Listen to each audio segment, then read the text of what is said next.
Raid Shadow Legends offers you champions for free as you log in for 30, 60, 90, 120 days up until 270 days. That's when you get this awesome champion, Visix the Unbowed, and that's the champion I want to spotlight in this video. I want to show you where I use the champion in the end game, because you agree with me, by the time you got to 270 days, you're probably in the end game. So I want to really spotlight this champion and show you where you can also use her in the end game. An awesome Void legendary champion. Yes, Void legendary. Just like Scyl the Drake was important at that point in your game, Visix the Unbowed will also be important when you finally get her. Not that important if you already have other champions who do better than she does, but if you don't have other champions like that will show you the skills, you might want to use her in every team you come across.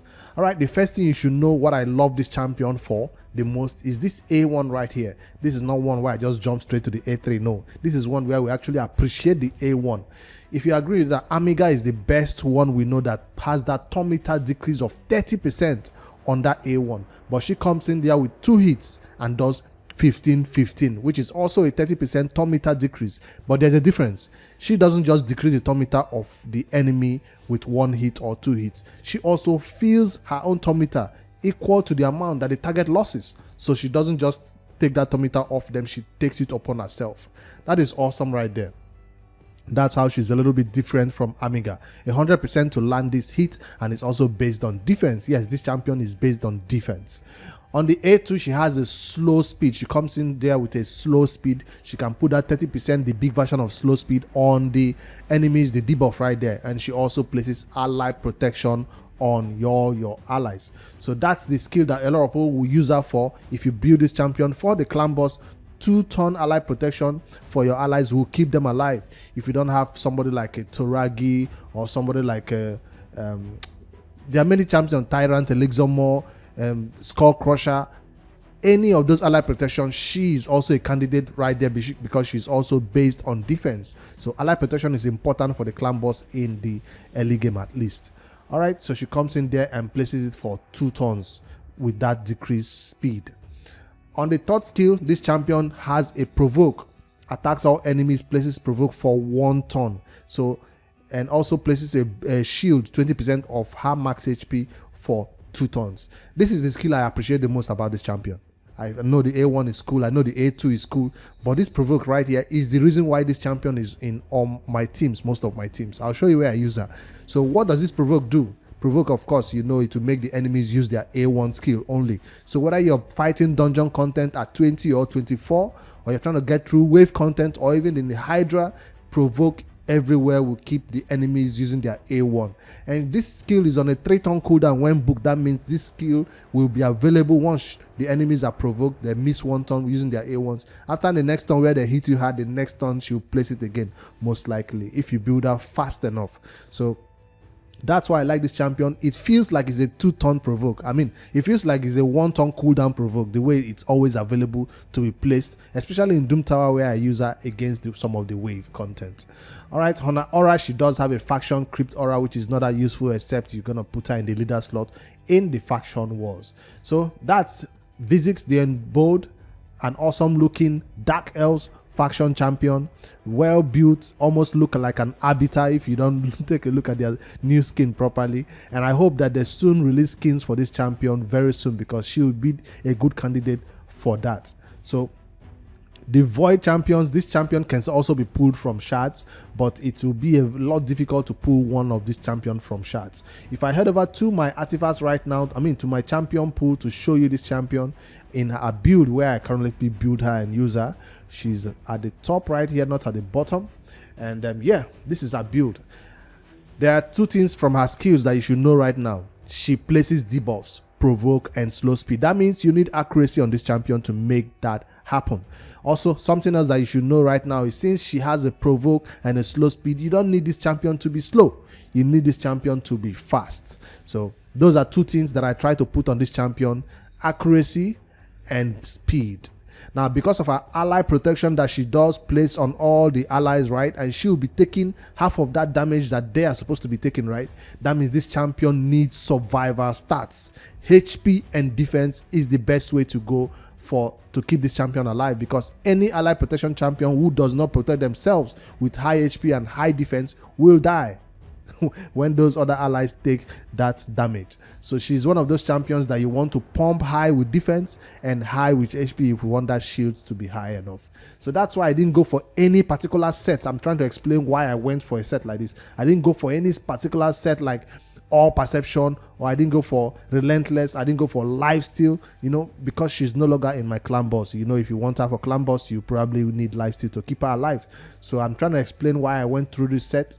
And you can put her accuracy set, speed set. This champion is not selective. Remember, stats is what is important on this champion, not sets. Now there are champions who you will say, of course, sets is the best way to go. There are champions who just perform well with Relentless. There are champions who perform well with Reflex set or even Stalwart set. She's not picky. That's what I'm saying. Visix can be put in any set that will give her that stats that she needs. Speed and accuracy. I think perception and speed set are a good mixture way to go. I simply added resilience right there to add a little bit of HP and defense to her stats. You could even go triple resilience. Like I said, it's not that she's not that picky. All right, those are my stats. If you check, I'm trying to go for speed, and accuracy. That's what I was aiming for. Speed and accuracy right there. Speed and accuracy, of course, is a HP chest and a HP glove. I need to change this glove. It's 50, but I just use it because it's good speed. Of course, speed on the boots also. Looking for accuracy and defensive stat right there. For the banner, I did go accuracy because she needs that accuracy and defense and speed again. For the amulet, I went HP and defense over here. High defense. That's a nice ring right there. So everything I was trying to look for is speed and accuracy, and once I got that, I put defense and HP stats on her. Notice I don't have crit rate. Notice I don't have crit damage. So my total stats for this champion will look something like this: 60k HP, over 4,400 defense. That's an overkill. But I needed her to survive. I needed her to be tanky. That's why I went that high. Now, if I was trying to stop at 3,005 or so, then I might have a little bit of wiggle room to add some crit rate or crit damage. But I put everything I had into HP and defense right there. Then I can boast of a 271 speed, which is not that slow. Normally you see speed boosters or champions that are in the arena with this type of speed, but for a defensive champion to have this 271 speed, it's impressive. So I'm really proud of this build for Visix right here. No crit rate, no crit damage. Resistance is, you could make a case for it depending on where you use this champion. The content I use her for, I don't mind. I don't mind not having resistance. For accuracy, you can see that I have 386, which you do not need. You do not need this high accuracy. I only build this high accuracy because of the content where I use her. Doom Tower, of course, Doom Tower, and also the Hydra. Hydra, not normal or hard, but also the other brutal stage of Hydra. She has enough accuracy to land that provoke on that head. I don't put her alone. I also bring somebody along with her. I'll show you the team that makes that work. So that's my total stat right there for Visix, and I've explained why I built her this way. So if you want your Visix to do damage for some weird reason, of course, crit rate, crit damage. But if you want us to survive with that ally protection and be doing her work of provoking, which should be taking a lot of damage from the enemies when she provoked them, you want her high defense and high HP. All right. I'd love to see your alternate builds and alternate artifacts that you decided to use on your Visix in the comments below. All right, for masteries on this champion, I went towards defense and support 3. Like I said, this champion is not built for damage on my team. Originally, when I wanted to beat the Dark Elves Faction, that's when I built this masteries. Right now, this champion works in Hydra. I might need to change up my masteries to select offense. Or maybe she works this way. I don't even need to change up my masteries. Let me leave her like this, right? And then let other people do damage in the Hydra. It's also a case for that, but I want every champion on my team to be doing damage in the Hydra. So I might need to change my masteries to come over to the offense tree and select War Master. Yes, if you use her for clan boss, of course, you need War Master. So I went towards this mastery because back then she was only there on my teams to keep me from dying in the what do you call it now? in the faction wars. That's where I originally built this masteries for. Again, these are old masteries. I did not reset it for this video. I'm gonna keep maintain it until my Hydra, Nightmare, or Brutal team is ready. Then I'll be able to change masteries and make her be one of the champions to provoke. If I have a better provoke champion or a better way to deal with that head, I might not even need her in my Hydra team. But right now, she's one of the best candidates for that Hydra head along with one other champion. So those are my old masteries. Again, make sure you check out H's site or Ayumi Love for other masteries 3 you need for the offense 3 before you select that. For blessings, this is a champion that is a good candidate for a brimstone, of course. Brimstone is a good one for her. If you use her in PvP content for some reason, you might want to go pull him off or something like that. She is not built for damage on my team, so I'm not going towards any of these soul reap or anything like that. No. So that's the blessing I would select on her if I had it unlocked.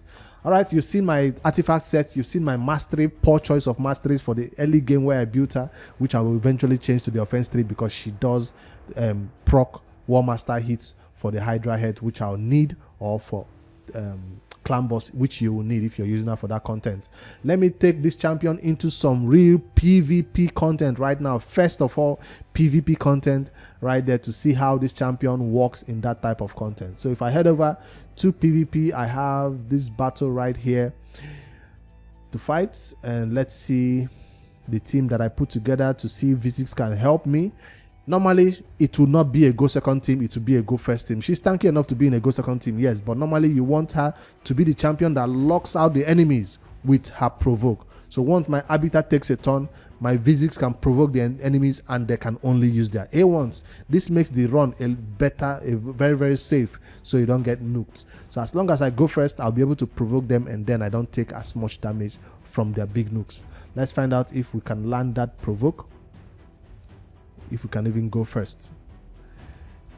PvP is not the best place I've seen her being used, though she can serve that purpose. That's my boost, that's my decrease defense and weaken, and that's it. That's my provoke. So now with this done, I'm totally safe. I'm not scared of dying. Even if it's a 1 turn, the enemies will only use their A1s, and then I can take them down easily. Come on, come on, come on. Don't decrease a turn meter. This always happens. I hate when that happens also in the faction wars, when Visix just goes in with that A1 and that last guy on the left and he doesn't die with his unkillable. All right, that's a situation like that where Visix can lock out the enemies and make them use their A1s at least for 1 turn, so you can have time to go in for the nuke. If I find another team right there, which maybe we can go first and win the battle. Let's try this one. Although this is a negative affinity nuker, I should have went with a magic affinity nuker instead. But you want your speed booster going with Visix for that nuke. This is not a champion I've seen in high-end platinum arena or anything. This is just somebody you see maybe gold 4, gold 3 for players who just got her. You will not see Visix being even used in gold 5. No, this is not a viable PvP champion in my opinion. I just wanted to show you that she's okay to use to lock out the enemies first of all before you go in for the nuke. So why do I say she's not good in PvP? Is because I rather go for a champion like this. This is a champion I prefer to use in that slot, and that is that's it. This is a better provoke champion than Visix, at least for this purpose, because she's not here for ally protection. She's here for provoke. So you have better champions who can do provoke, who can also do something else, a revive, who can also do something else, boost our turn meter if they get hit. So Molly is the choice provoke champion for PvP content that I prefer to use. Why Molly might not be my choice champion for PvE content? Now let me go over to PvE and show you where Visix outshines Molly, because Molly fine can revive somebody else and all that, but Visix just does it better in terms of dungeon content if you want to keep your team alive. If I head over to the dragon, I've put together a simple team to showcase Visix in a wave content, to show when she can help us take down the waves by keeping our team alive. And I've also on purpose put in squishy champions along with her, like I'd put to carry a royal guard and also the poisoner only that we have here is, ooh, I clicked it out by mistake. What's her name? Venomage. So that's the only poisoner that will help us take down the boss. I might not run this battle all the way to the end. I just want to show Visix what she brings to the wave content.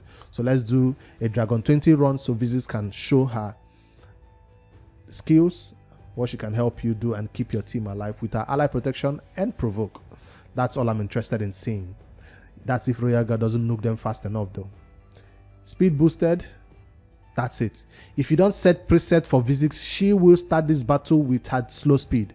So she did not start the battle with her what do you call this skill? She did not start the battle with her provoke. She started with her slow speed. So you might want to set a preset if you want her to start the battle with this provoke instead. So I prefer to set a preset like for Arena. I did set a preset to make her go with the provoke as the first skill. But if you don't do that, she will go in there with that slow speed instead. Check out this A1. Boom, boom. It decreases the turn meter. It also increases her own turn meter. Along with Apothecary, I think her slow speed will be available again for her to use. Or will she use the provoke? See?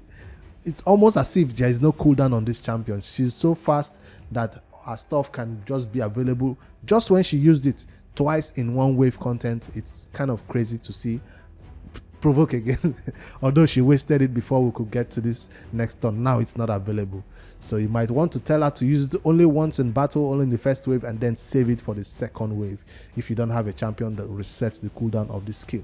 So that's all I wanted to show what Visix can do. Nobody was in danger of dying because of course my team is fast. But even if I don't have an Apothecary here, with the slow speed and with the ally protection that she brings, this team will survive. Royal Guard might survive. Yes, when he gets hit with a what's his name, Hodin's big hit. But Hodins don't get to use their big hits because of provoke is always on them also. The passive from Venomage will decrease. See, she's getting hit because they have provoke on her instead of our squishy champions. I'm waiting for somebody to get hit. Maybe she will help me tank it. Nah, I wanted the Hodin to actually hit somebody so I can see it happen. But no, she will make sure the turn meter stays down and they don't have a chance to hit anybody. So that's what Visix can do for you in wave content. She's not only in an arena. No, I've not seen her being used much in the arena. Now, the next content where I use her that is not a wave content is the Hydra.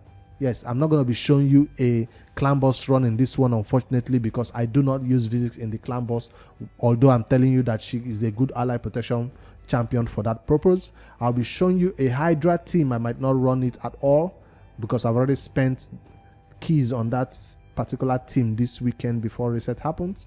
So if I head over to the clan boss, check out the Hydra hard. Now, have I spent it? Yes, I've already spent it. So if you click the info button right here, this is the team. Visix and Drexter interchangeably use their provoke on that one head that needs to be provoked. So that's why I have two of them. Visix alone cannot keep that head under control because he has two skills that are annoying that you want to provoke him the entire battle. So since their provoke is AoE, I don't even need to target that head. That means I can make this happen on auto and they will interchangeably provoke that head. That's the main reason why they are on this team. And then they also add ally protection, and then Drexter has is HP burn. So there is a core reason to have Visix in your Hydra team for that provoke, but you need to pair her with another provoke champion because that head doesn't rely on just provoke for one turn. So you need to keep him provoke the entire battle, else he's gonna do a cleanse all the other heads, and then that's trouble for you. So I can't run it because I've already used my keys for the day, for the week. But check out right there, Visix is not coming there with damage. That's why I wanted her to have War Master. If I change this champion to War Master, she'll begin to do as much damage as maybe Brogni. Nah, not as much. Maybe half the damage of Brogni, maybe 3 million or so. So War Master hits is important to have in a battle like this. And I think I'm definitely going to be changing her to that mastery. So that's the team where I use her the most right now in content. I don't use her in dungeons anymore, obviously. I use her in the Hydra the most, and that's why I wanted to highlight her in this video. If you want to see a Hydra run of Visix from the beginning to the end, maybe you request that in the comments below, and I might do that and post as a separate video. But yeah, I've already used my keys for the week. So with these stats, she works in Brutal also. Yes, with those stats, I can also make that Provoke champion work in Brutal. But I'm not there yet. I've not spent my keys for the week on Brutal. All right, that's the showcase for Visix the Unbowed, a Void Affinity champion that is obtainable for free. Everybody gets her, and you can also empower her with, I think, another champion. I forgot his name that can be used to empower her, but she's not that compulsory. Visix is worth the books. If you're thinking of spending books on this champion, she's totally worth spending books on. As you can see, I have mine fully booked. That's why she can rotate so fast to that skill on a 3-turn cooldown, also right here on a 3-turn cooldown. A Void legendary champion that is totally not underrated. Everybody knows her worth and everybody uses her for content. It's just that for some content like the arena, there are champions who do it better. And for some content like the Hydra, you do not have enough champions to do it better, so you don't have a choice but to bring her in right there. All right, let me know what content to use this champion in. Visix, I currently enjoy this champion, and I've showed you the content I use her the most in. If you're new to raid, she's definitely going to help you in every content to place that provoke and that ally protection right there, tanking all the hits while your allies go to work. All right. Also suggest below other artifact sets that you prefer on your Visix instead of just a random set that makes you reach the right stats. That's a Sunday champion showcase for Visix right here. Leave your comments below what you think about this one. Hit that like button if the video helps you, if you're just getting this champion and I helped you build her or rebuild yours that you've been keeping without using for a while. I'll see you guys in the next one. Don't forget to subscribe to this channel for more Raid Shadow Legends content. Good night, guys.